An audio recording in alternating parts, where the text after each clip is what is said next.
La pose de la première pierre, enfin, après 3 années de retard causés par des contretemps administratifs et 8 ans après la fermeture au public. Les travaux de restauration de l'hôtel de l'Île Ferme vont débuter et pas touche au bâtiment historique. Les façades seront rafraîchies, mais l'extension se fera en sous-sol. Un immense trou va être creusé au pied du musée.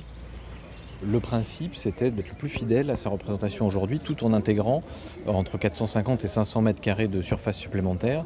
Donc le choix qui a été fait, c'est de les mettre sous nos pieds et de faire une jonction via les anciens sous-sols du musée pour offrir une surface totalement libre de poteaux, complètement dégagée, où on puisse faire l'intégralité des expositions temporaires. À l'intérieur, le muséum va être modernisé du sol au plafond. Nouveaux éclairages, nouvelle mise en scène pour mettre en valeur les spécimens actuellement stockés au centre de conservation des collections à Bacalan.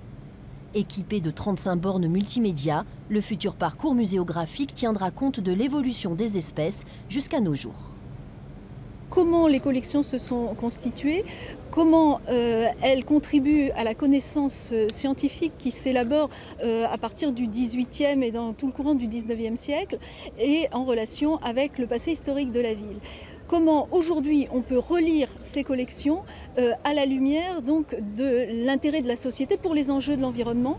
Parmi les nouveaux spécimens à voir, cet hippopotame ou bien ce dromadaire. Que les habitués soient rassurés, Fanny l'éléphante, mascotte du muséum, trônera bien sûr dans le hall d'accueil, mais patience, réouverture au public fin 2017.